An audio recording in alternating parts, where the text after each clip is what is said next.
¿Qué tal, estimados estudiantes? Muy buenos días. El día de hoy vamos a estudiar la sesión 1 del curso de Química Inorgánica. El tema es materia, sistema internacional, estructura atómica, enlace químico.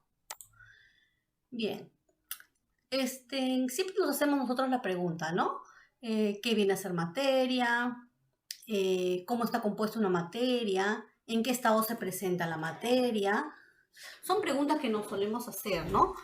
Y bueno, estas preguntas van a ser contestadas en el transcurso de la clase. ¿Cuál es el logro de la presente sesión? Bueno, es que al finalizar la sesión ustedes puedan reconocer y explicar lo que es materia, sus propiedades, características, su clasificación, así como también desarrollar habilidades que le permitan analizar y solucionar ejercicios, ¿no? Con respecto a estos temas, demostrando precisión en los resultados. También permitir reconocer lo que es la teoría atómica como parte fundamental de la química y relacionarlo con su actividad profesional. Muy bien. ¿Qué es materia? Materia es todo aquello que ocupa un lugar en el espacio y que no necesariamente lo podemos percibir, no necesariamente lo podemos tocar, ¿no? Por ejemplo, materia tenemos a una mesa, tenemos como materia al agua, al aire, etc. La materia se divide en sustancia y mezcla. ¿Qué es la sustancia? Bueno, la sustancia es materia que a su vez puede estar constituido por elementos y por compuestos. Los elementos es cuando la sustancia presenta átomos iguales. Es decir, un cuerpo que tenga átomos de hierro, átomos de carbono, ¿no? Átomos iguales, entonces sería elemento. Pero aquella sustancia que ya digamos, tiene los átomos, son diferentes y forman moléculas iguales. Caso, por ejemplo, del agua, ¿no? El agua conocemos como H2O. Este agua tiene átomos de hidrógeno y oxígeno, dos átomos diferentes, pero que unidos en proporciones definidas forman la molécula de agua. Entonces a esto se llama compuesto. Así también, por ejemplo, tenemos al carbonato de calcio, que es un compuesto formado por el átomo de calcio, el átomo de carbono y 3 átomos de oxígeno. Estos se unen para formar moléculas iguales de carbonato de calcio, el cual estaría formando parte de un compuesto. Ahora, por el otro lado tenemos que la materia también forma mezclas, ¿no? Es decir, que la mezcla es la unión de dos o más sustancias. Estas sustancias pueden ser homogéneas o también heterogéneas. Es decir, cuando tú unes dos o más sustancias de tal manera que forman una sola fase, no puedes diferenciar los componentes que la forman, entonces es una mezcla homogénea. Y una mezcla heterogénea es cuando se forman dos o más fases y a simple vista podemos diferenciar y ver los componentes que conforman esa mezcla. Muy bien, acá tenemos las sustancias que son de una fase y que pertenecen a las mezclas homogéneas, ¿no? Las mezclas no solamente pueden ser líquidas, también pueden ser sólidas, como el caso de las aleaciones, ¿no? Las aleaciones también puede ser el caso, por ejemplo, una mezcla homogénea es el vino, ¿sí? Presentan una sola fase. Por ejemplo, acá tenemos el ácido sulfúrico, que está con una mezcla de ácido sulfúrico con cierta cantidad de agua. Es una mezcla homogénea, ¿no? Muy bien. Acá está. Y el caso de las diluciones, ¿no? Muchas veces hacemos diluciones donde disolvemos un compuesto, un soluto en un disolvente que generalmente puede ser el agua, de tal manera que vemos una sola fase. Esta es característica de las mezclas homogéneas. Y con respecto a las mezclas heterogéneas, vemos dos fases, ¿no? No hay una mezcla muy íntima, digamos, ¿no? Entonces yo puedo percibir, puedo darme cuenta que existen en este caso, mezclar arena con agua, puedo ver el agua y puedo diferenciar la arena. Muy bien, lo mismo pasa si yo mezclo el agua con el aceite, ¿no? Puedo ver las dos fases, ¿no? El aceite en la parte superior y el agua en la parte inferior. Muy bien. ¿Cuáles son los estados de la materia? Bueno, los estados más comunes en los cuales la materia se presenta son el estado sólido, por ejemplo, el hielo, un estado líquido, ¿no? Son las disoluciones, el agua, el estado gaseoso tenemos al aire, ¿no? Y el estado plasmático, ¿no? Que, por ejemplo, están ahí las auroras boreales, los tubos de neón, etcétera. No es un estado, digamos, donde la materia se encuentra, o las moléculas internas que conforman la materia se encuentran cargados de manera eléctricamente, ¿no? Inclusive en los rayos también se encuentra el estado plasmático. Muy bien. Propiedades de la materia. Bueno, la materia tiene propiedades, ¿no? Propiedades que pueden ser generales y propiedades específicas. Entre las propiedades generales son aquellas que es común digamos, a la mayoría de los cuerpos, de las sustancias, ¿no? Por ejemplo, propiedades generales tenemos la masa, el peso, el volumen, ¿no? El tamaño, la porosidad, etc. Propiedades específicas son aquellas propiedades que son específicas, ¿no? Para determinados tipos de materia, ¿no? Estas propiedades pueden ser físicas, propiedades químicas, y también las propiedades tenemos las intensivas, las extensivas, ¿no? Intensivas que te identifican la sustancia, ¿no? El tipo de materia que es, ¿no? Como la densidad, el punto de ebullición, ¿no? Y las propiedades extensivas que tienen que ver de acuerdo a la cantidad de masa, ¿no? Que son el volumen, el peso, etc. Muy bien. A ver, cambios físicos y químicos que ocurren en la materia. Bueno, la materia sufre cambios, ¿sí? Puede ser unos cambios físicos, ¿ya? ¿Qué son aquellos que puede sufrir la materia pero que no altera la composición interna? ¿Ok?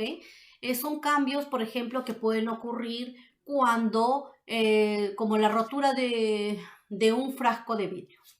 Un frasco de vidrio, en su composición del vidrio, digamos, no altera su composición si este vidrio se rompe en pedazos. Incluso si se rompe en pedazos muy pequeños, ¿no? Como si fuera la ventana de un carro, la composición es la misma, no sufre una transformación. Si se hiciera un análisis, los componentes que formaban el vidrio siguen siendo los mismos, así este frasco, esta botella se haya roto, como se dice, en 1000 pedazos, ¿no? Lo mismo ocurre cuando cortamos, ¿no? Por ejemplo, si yo quiero cortar una manzana, la corto sucesivamente en la mitad, de la mitad le saco la mitad y así dejarle un trozo muy pequeño, las propiedades que tiene ese trozo mínimo, ¿no? Muy pequeño que hemos obtenido son iguales a la manzana original, ¿no? Entonces, los cambios físicos son cambios que pueden ocurrir en tamaño, inclusive en cambio de estado, como por ejemplo el agua cuando pasa a estado gaseoso, ¿no? Agua líquida pasa a estado gaseoso, sigue siendo agua. Y cuando el agua pasa a hielo, a estado sólido, ese hielo sigue estando formado por agua. Entonces es un cambio físico, ¿no? Bien, cambios químicos. Cambios químicos son aquellos cambios que la materia sufre de tal manera que ocurre una transformación de la sustancia, de esa materia. Hay un cambio, un proceso que es irreversible, ¿no?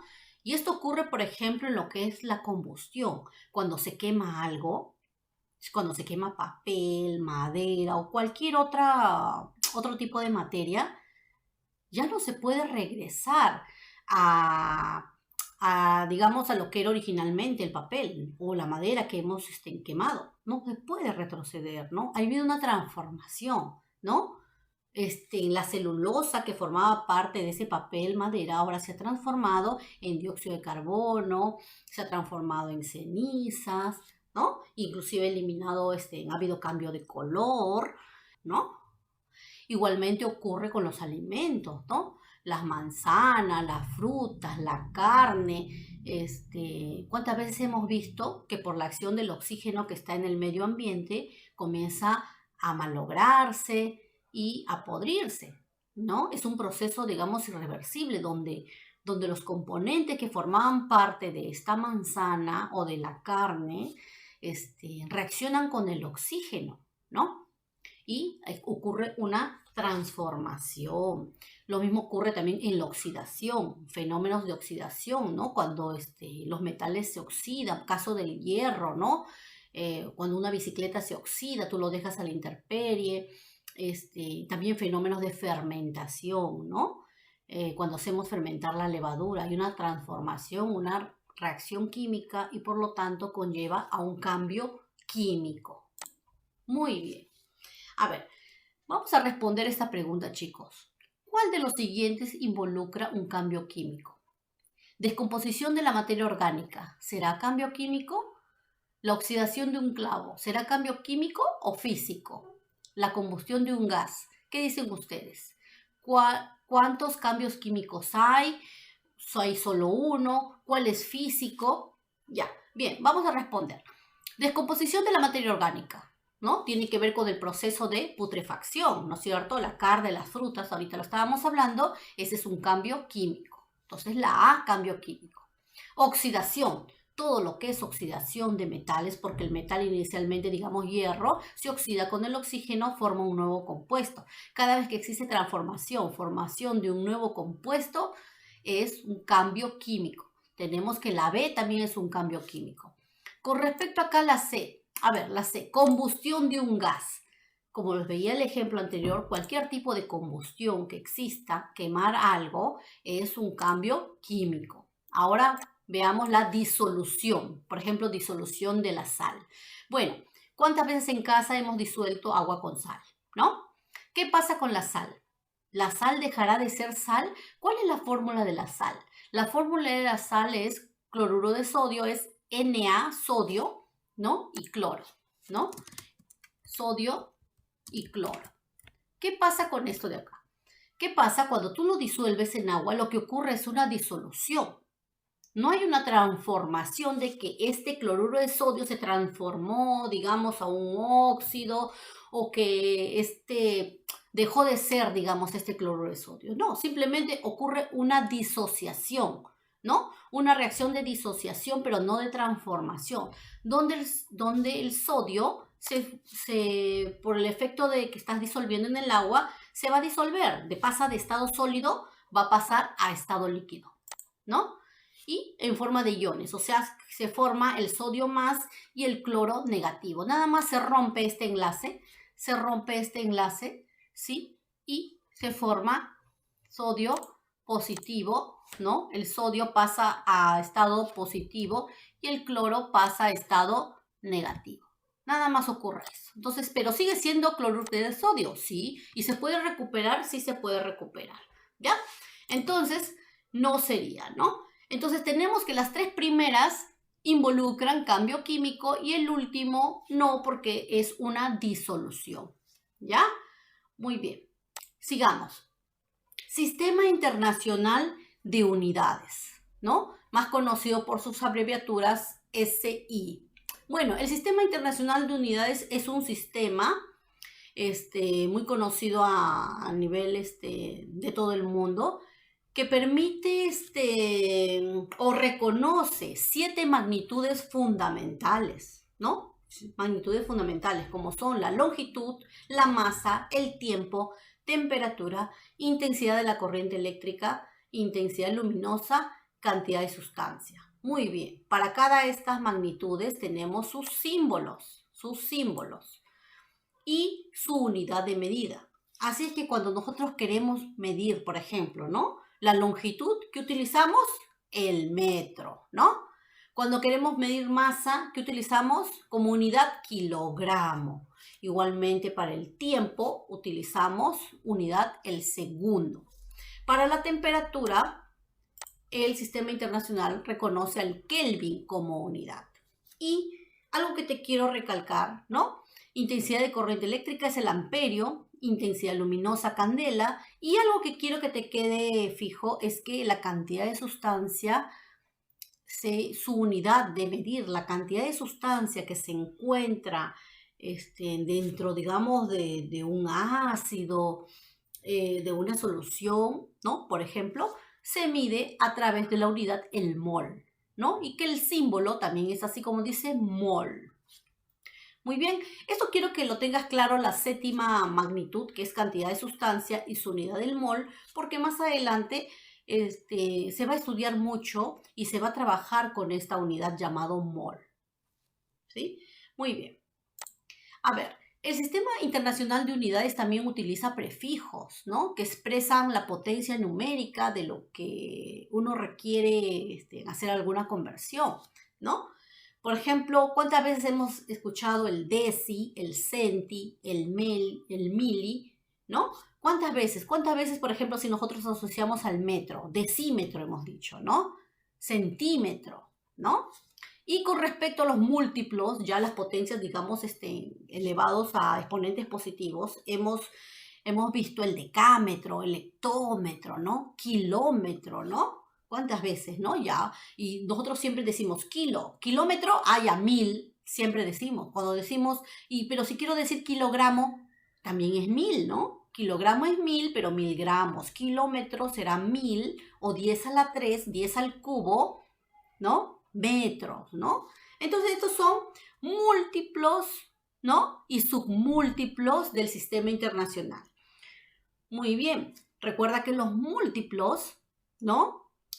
Son superiores y, digamos, superiores a 10, digamos, y están elevados a potencias, ¿no? Positivas, ¿no? 10 elevados a las potencias positivas, ¿no? Y tenemos al deca, al hecto, al kilo, mega, giga, tera, y así sucesivamente, hasta 10 a la 24.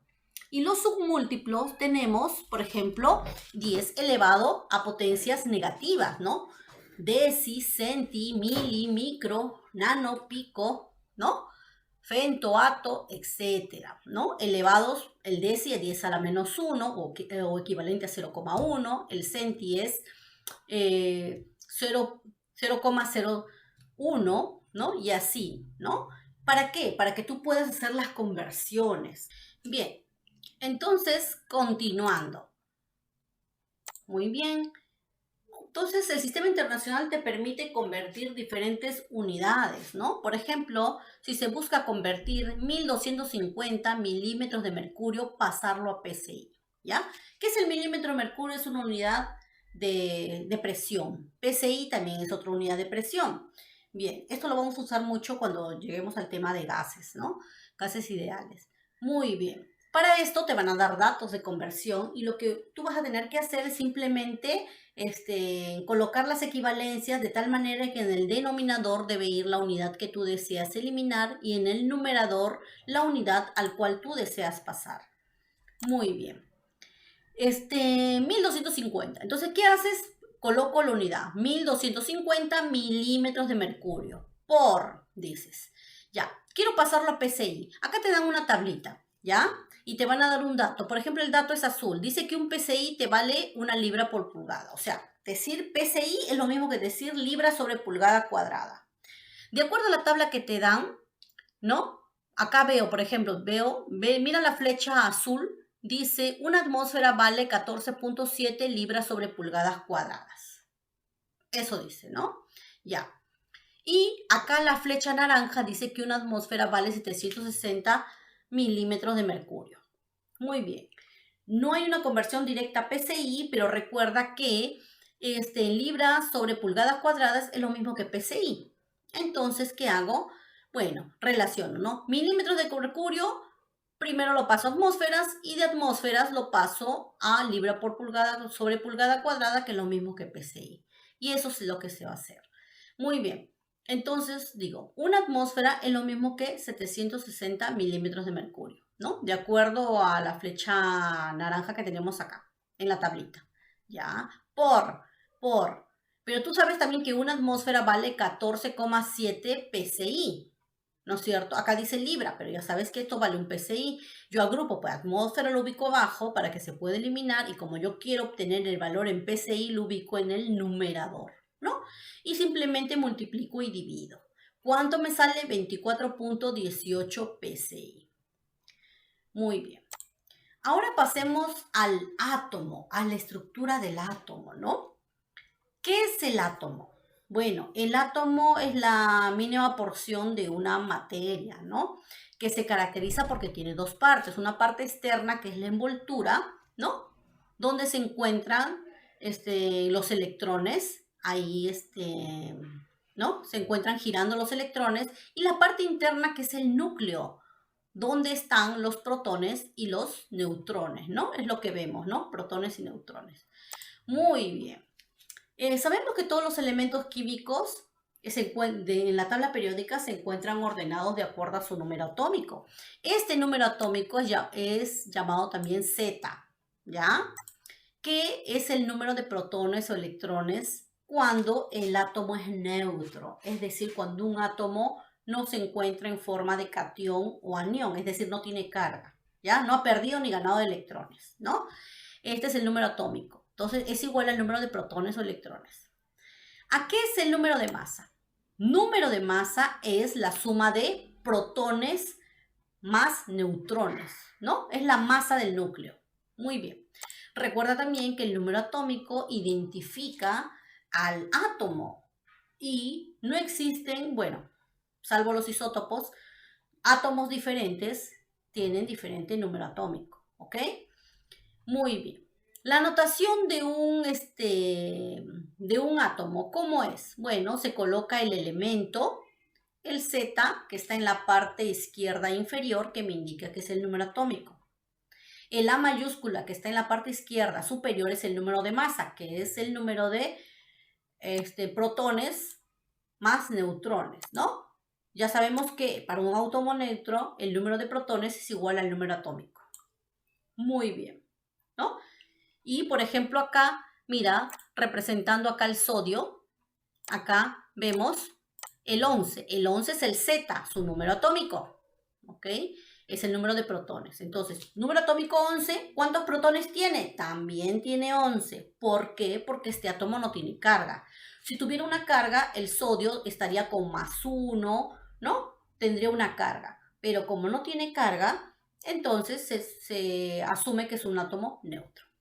El 23, que está en la parte superior izquierda, es su número de masa, o sea, es la suma de protones más neutrones.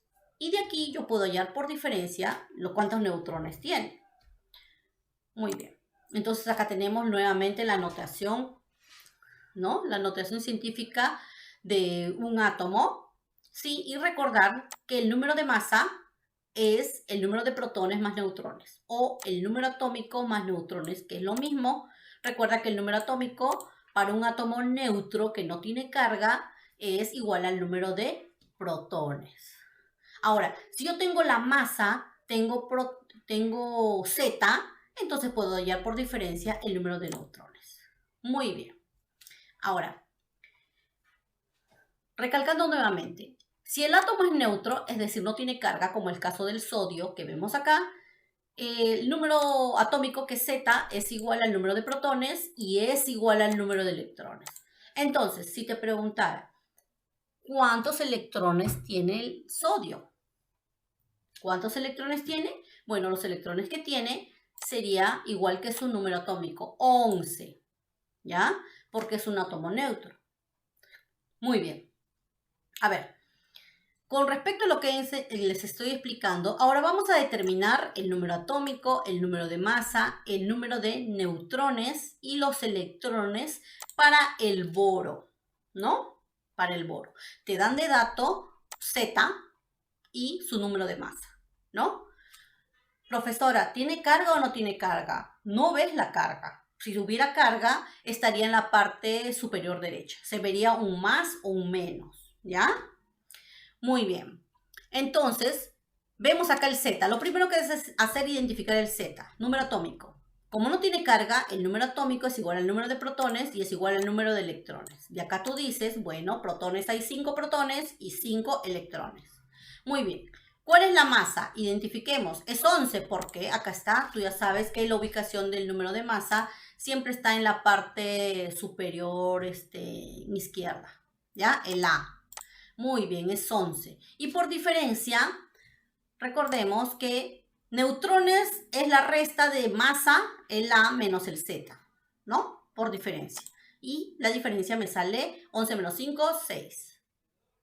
Muy bien. Pero ahora mira los siguientes ejemplos. Tenemos un átomo con carga, ¿no? Positiva, por ejemplo el aluminio.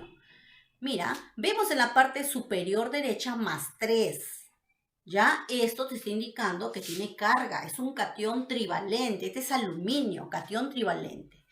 Muy bien. Y tenemos acá el cloro, menos. Es un anión monovalente, o sea, su carga es -1. Al decirte menos, te indica que es -1, ¿ya? -1.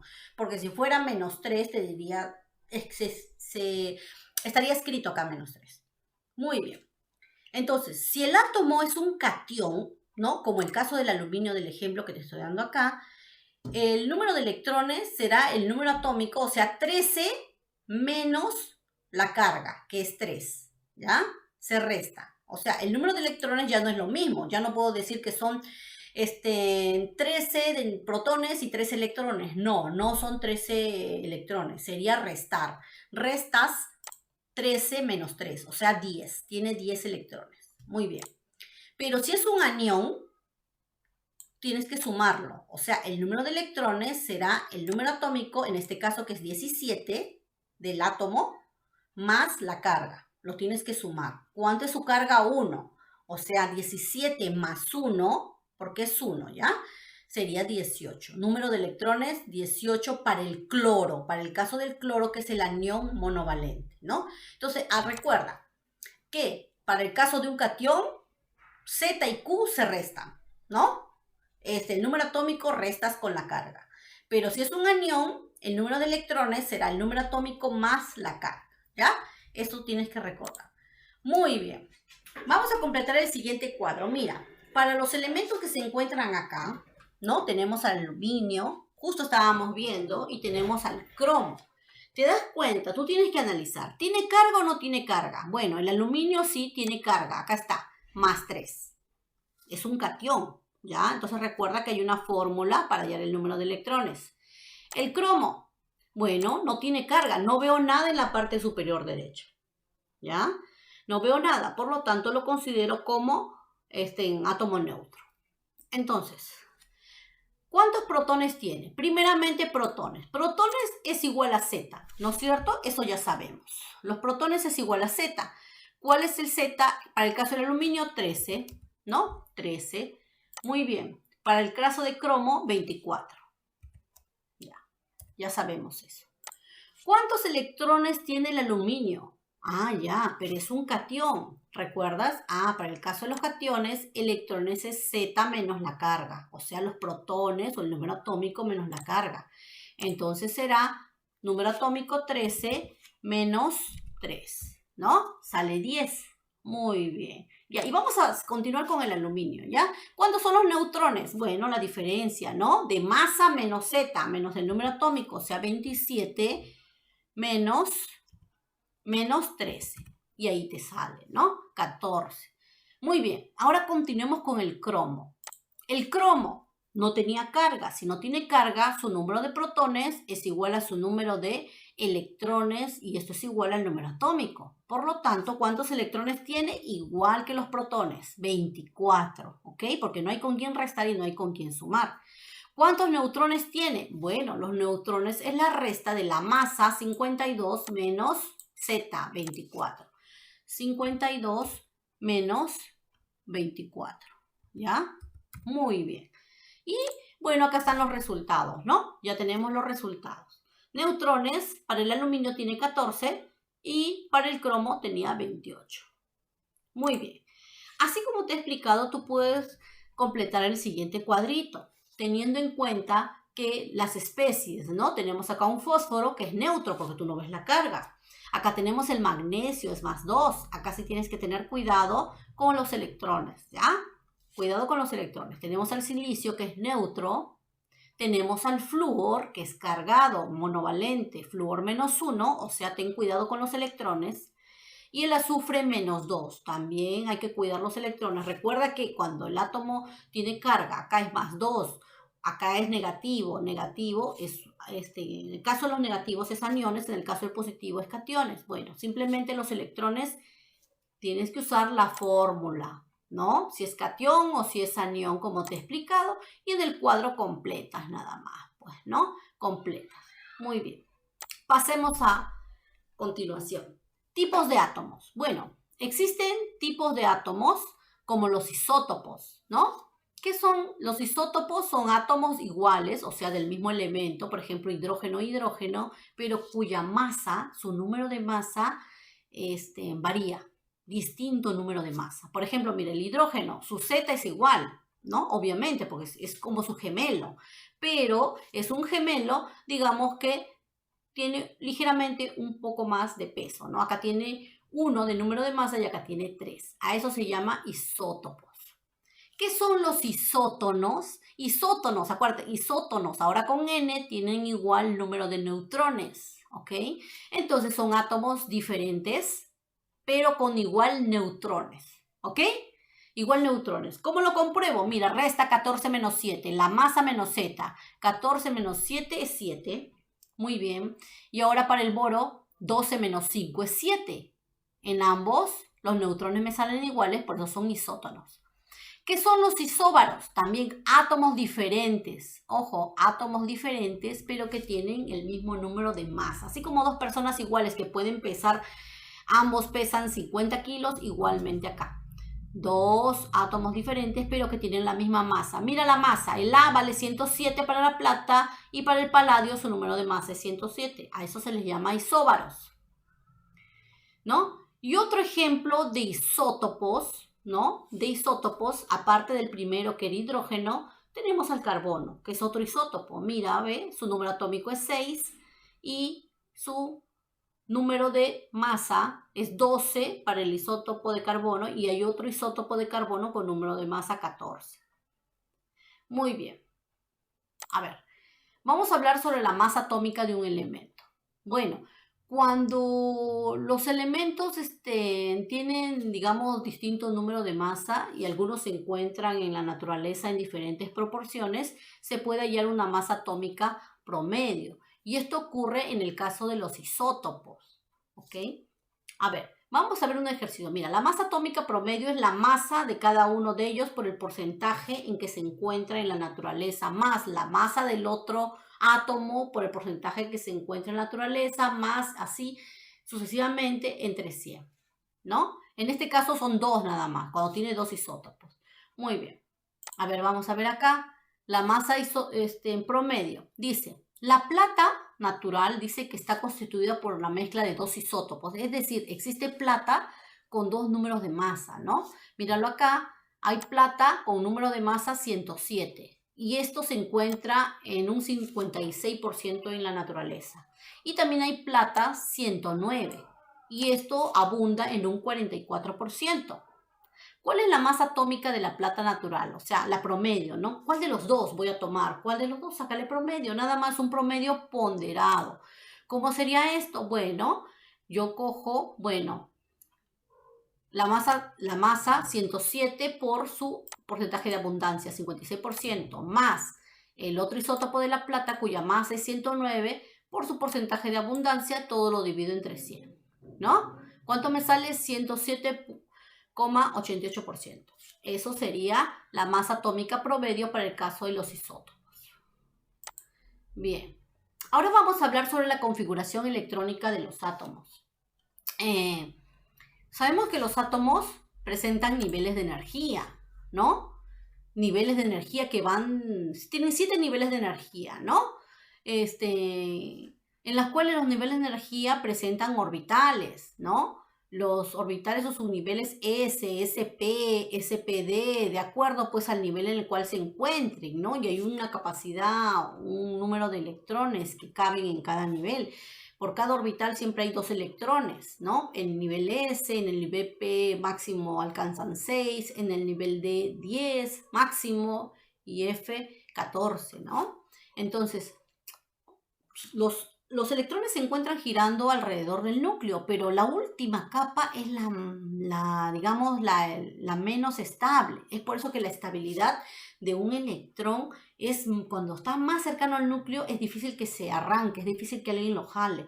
Pero los electrones que están en la última capa generalmente son fáciles de arrancar o de enlazarse, ¿no? Es por eso que se produce que estén los diferentes tipos de enlace. Muy bien. ¿Cómo se lleva a cabo la configuración electrónica? Bueno, a partir de la regla de Serrucho, ¿no? De acuerdo a los niveles de energía y siguiendo las flechas, tiene que ver mucho el número atómico, ¿no? Sabemos que en la tabla periódica cada átomo tiene un distinto número atómico.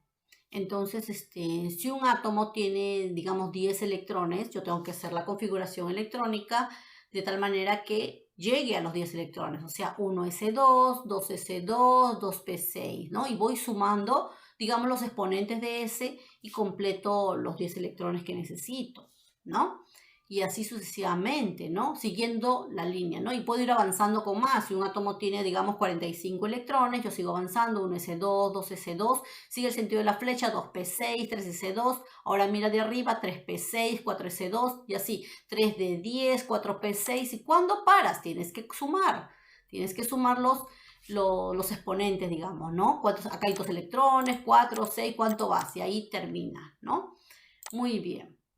Vamos a hablar acerca de los números cuánticos. ¿Qué son los números cuánticos? Bueno, son aquellos que te van a decir el lugar exacto, la posición en que se encuentra un electrón. Generalmente sirven para identificar en la capa, digamos, más lejana, ¿no? Están los electrones que se enlazan, ¿no? Y ahí podemos identificar cuál es la posición del electrón, en qué nivel se encuentra, en cuál subnivel, está girando de manera horario o antihorario, en qué tipo de orbital está, en el S, en el P, D, se puede identificar. Y todo ello es de acuerdo a la configuración electrónica que se hace, ¿sí? A ver, números cuánticos tenemos, por ejemplo, acá mira al nivel de energía. El nivel de energía, como su nombre lo dice, me indica la capa. ¿En qué capa o nivel, tenemos 7 niveles de energía, se encuentra el electrón, ¿no? Que yo quiero identificar. ¿En qué subnivel se encuentra? O sea, si está en el orbital S, P, D o F. ¿En dónde se encuentra ese electrón que me están solicitando? ¿En dónde? Porque dentro de las capas, es como decir, si fueran departamentos, hay digamos, los pisos, ¿no? Piso 1, piso 2, piso 3, entonces en el orbital S, P, D, F, ¿no? Muy bien.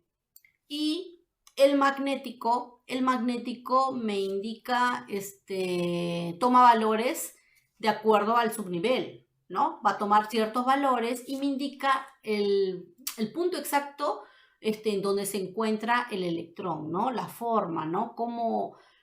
Dónde se encuentra ese electrón que yo quiero identificar. Y el spin es el sentido de giro, porque recordemos que los electrones máximo dentro de un orbital, se encuentran de a 2, nada más, de a 2. Y están girando en sentido inverso, es decir, como trompito gira uno en horario y el otro gira en antihorario. No giran en el mismo sentido. Muy bien.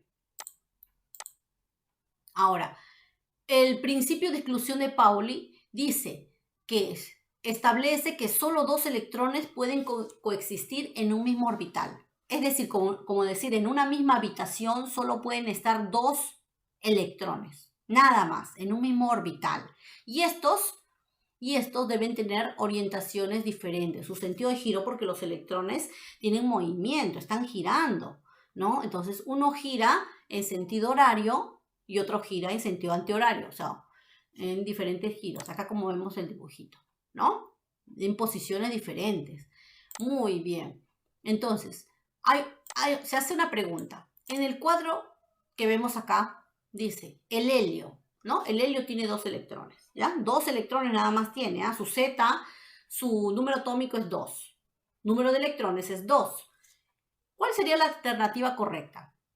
Digamos, imagínate, ¿cómo estarán sus electrones? Mirando hacia arriba, o sea, girando, digamos, en un sentido horario, en un sentido antihorario o estarán en diferentes sentidos, de acuerdo a este criterio. ¿Qué dice? Solo conciben dos, está muy bien, ya sabemos que en cualquiera de las respuestas puede ser porque hay dos, pero las orientaciones son diferentes, por lo tanto la respuesta es la C. Esta es la respuesta. Esta sería la respuesta, orientaciones diferentes. Y acá está una figurita, ¿no? Cómo están girando, ¿no? Muy bien. Y a eso le llamamos SPI, ¿no? Y que es un número cuántico representado por más un medio o menos un medio, de acuerdo al sentido de giro. Cuando es antihorario, es más un medio, y cuando es horario, es menos un medio. ¿Ya? Muy bien. Acá podemos ver, por ejemplo, dice principio de máxima multiplicidad de Ohm. Acá podemos ver las configuraciones electrónicas de algunos elementos cuyo número atómico van, por ejemplo, del 3 al 10, ¿no? Tenemos al litio, por ejemplo. Su Z es 3. Mira acá en la parte superior, litio. Su Z es 3. Haciendo la configuración electrónica, 1s2, 2s1, ¿no? Ya. Muy bien. ¿Cómo están sus electrones? Bueno, acá hay dos casilleros y acá cuentan los electrones 1, 2, 3. ¿Cuántas flechas hay? 3. Muy bien. Pero ¿cómo se comienza a llenar? Se comienza a llenar primero, es como decir, una habitación entra uno, en la otra habitación entra uno. En un sentido con la flechita hacia arriba, ¿no? Con la flechita hacia arriba, ¿ya? O en el sentido antihorario, ¿ya? Flechita hacia arriba. Después, como le falta uno, porque son 3, regresa a la otra habitación para aparearse, ¿no? Pero en sentido inverso, sentido horario, ¿ya? Sentido horario. Y así van apareando. Y así puedes ver, ¿no? Ahora, veamos el caso del oxígeno. Mira, que tiene número atómico 8, ¿ya? Su configuración electrónica, 1s2, 2s2, 2p4. ¿Cómo sacas esta configuración electrónica? Acuérdate de la regla del serrucho que estaba acá. ¿Ya? Muy bien. Estábamos viendo la configuración electrónica del oxígeno hasta 8 electrones. Y tú te das cuenta, mira, ¿por qué, profesor, es un poquito más grande? Cuéntalos las potencias, los exponentes. 2, 4, 8, ¿no es cierto? 1s2, 2s2, 2p4. Aquí queda porque sumo los exponentes. 4 más 2 son 6, más 2 son 8. Muy bien. Y si yo formo los casilleros o las habitaciones, comienzo a llenar primero en cada uno 1. 1, 2, 3, 4, 5, ¿no es cierto? Si voy llenando acá lleno 1, acá lleno 2, acá lleno 3, 4, 5, todos con la flechita arriba, ¿no? Apuntando en sentido antihorario. Muy bien, pero como recién voy 5, ¿no? Solo tengo 5 habitaciones orbitales, entonces, y son 8, me falta 3. ¿Dónde los ubico? Ah, ubícalos completa, pues ya forma grupos de 2, ¿no es cierto? Ya comienzo a parear, se llama aparear, ¿no? En sentido inverso entra el sexto, el séptimo y el octavo, ¿no? Por eso digo, tengo 3 apareados y 2 desapareados, ¿ya? Y así es para cada uno de ellos. Bien, vamos a continuar y ahora vamos a estudiar lo que es el enlace químico. Bueno, esto sí lo hemos escuchado, ¿no? Los átomos se enlazan, pues. Se enlazan de tal manera que forman enlace iónico, enlace covalente y enlace metálico. ¿Qué es el enlace iónico? Bueno, ya lo hemos visto, es el enlace que se produce entre un metal y un no metal. ¿Con qué finalidad? Con la finalidad de cumplir la regla del octeto. O sea, sabemos que los átomos quieren completar 8 electrones, ¿no?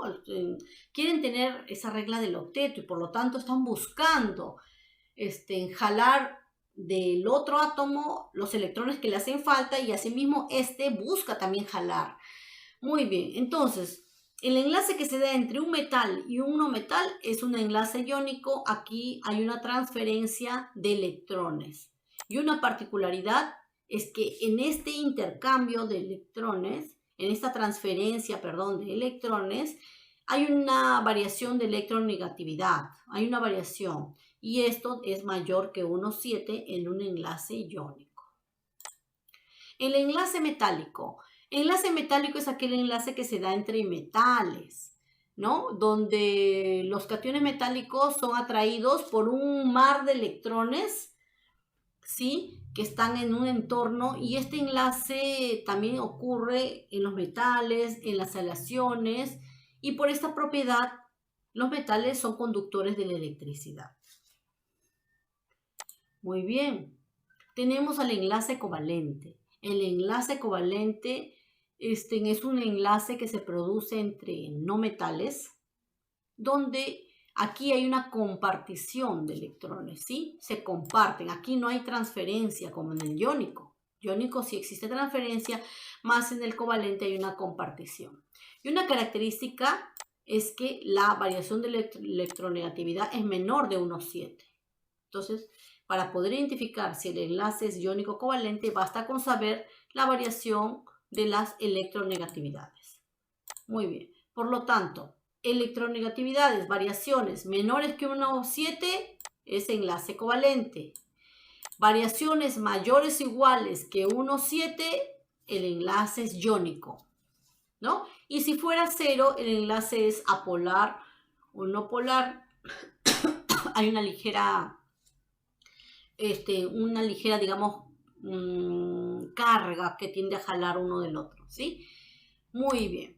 Ahora vamos a ver ejemplos. Por ejemplo, mira, si el potasio y el flúor van a enlazarse, dice, tenemos a las electronegatividades de potasio y flúor.